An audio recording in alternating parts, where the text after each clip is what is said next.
आप सब आदरणीय माताएं, बुजुर्गों, नौजवान दोस्तों और बच्चों, बहुत देर से आप लोग यहाँ बैठे हो।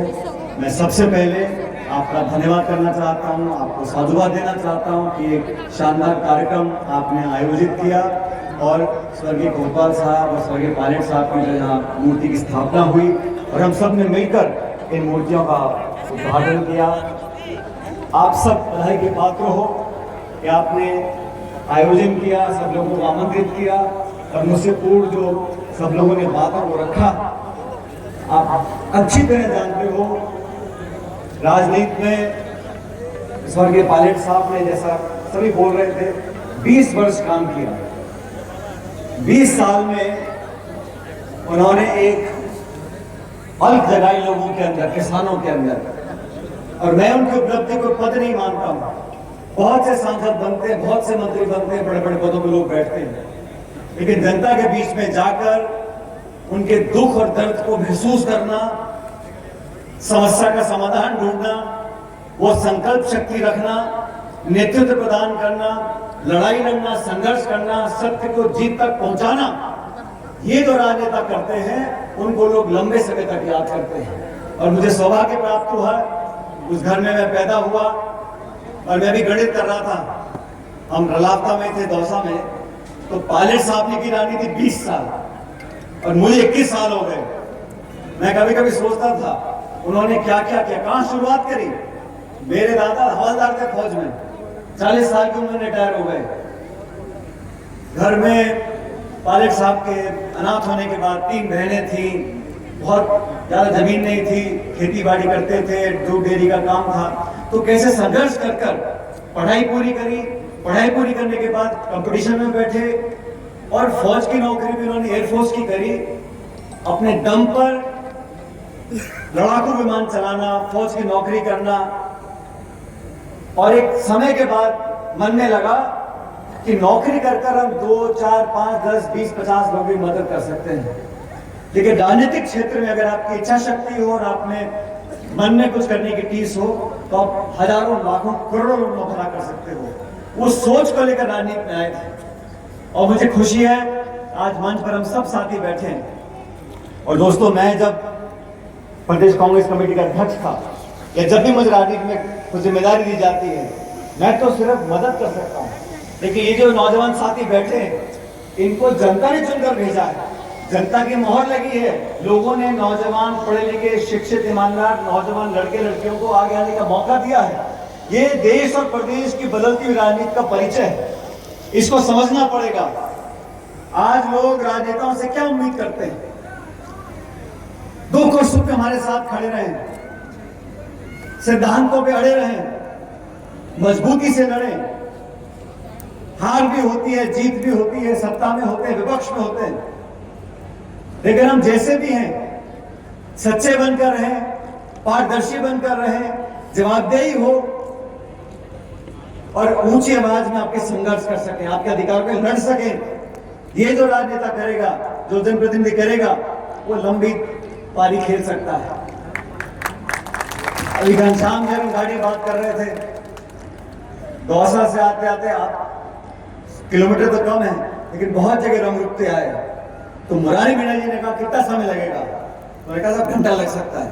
तो मैंने कहा घंटा लगेगा तो घनश्याम जी बहुत सारी कहानी सुनाएंगे। किससे सुनाने में घनश्याम जी से कोई दूसरा मुकाबला नहीं कर सकता। सही कह रहा हूं, गलत कर रहा हूं? किससे भी सुनाना, लेकिन जो व्यक्ति राजनीति करता है अंत में आके उसको कितना बड़ा नेता बन जाए, जो 5 साल पूरे हुए तो जनता की चौखट पे जाके नाक रगड़नी पड़ती है। और ये हकीकत है, किसी को गलतफहमी नहीं होनी चाहिए। हम बड़े नेता बन गए, हेलीकॉप्टर में घूम रहे हैं, हमारे आगे पीछे पुलिस भाग रही है, बड़े अधिकारियों को सलाम ठोक रहे हैं, ये सब समय की बात है। ये चक्का ऐसे घूमता है, बहुत जल्दी घूमता है, और कुछ लोगों को गलतफहमी हो जाती है, कुछ लोगों को गलतफहमी हो जाती है कि हम जो कुछ बने हैं, जिस पद की शपथ ली है, कितने बड़े बड़े पद की घोषणा करते हैं, देश दुनिया में फोटो चिपका रहे हैं लोग, क्यों? क्योंकि जनता ने वोट डाला है। और जनता को जो भूल गया और ऐसे ऐसे करके आगे बढ़ गया, उसको फिर जब पैसा पकड़ा लगाती है, वो भी हमने देखा है। तो भलाई इसी में है कि गरीब को गणेश मानकर पूजते रहो, किसानों के लिए संघर्ष करो, और जो लोग आज सत्ता में बैठे हैं उनकी जिम्मेदारी बनती है फसल की खरीद समय पर क्यों नहीं हो रही, किसान को बोनस क्यों नहीं मिल रहा, शिक्षित बच्चे बच्चियां क्यों भटक रहे हैं बेरोजगार, उनको रास्ता दिखाना, अवसर पैदा करना, उद्योग लगाना, नौकरियां लगवाना, ये उन लोगों का काम है जो जनता के वोट लेकर जाते हैं। आज जयपुर और दिल्ली में ऐसे लोग बैठे हैं जो आवाज को दबाना जानते हैं। ईडी के छापे, सीबीआई के छापे, पुलिस के छापे, और एक बार आप छापे डलवा दो, विपक्षी नेता का चरित्र हनन करा दो, वो बापरा 20 साल तक कचेरी चक्कर काटता रहेगा, सफाई देता फिरेगा। एक बार आप कीचड़ फेंक दो, दाग डाल दो, फिर वो नेतागिरी भूल जाएगा, जनता भूल जाएगा, कोर्ट कचहरी वकील एफिडेविट इसमें लगा रहेगा। तो जो सत्ता में लोग हैं, इस प्रकार की रणनीति नहीं अपनानी चाहिए। प्रजातंत्र में, लोकतंत्र में हर व्यक्ति को बोलने का अधिकार है, और लोकतंत्र में, लोकशाही में जितनी जिम्मेदारी सत्ता पक्ष की है उतनी विपक्ष की भी है।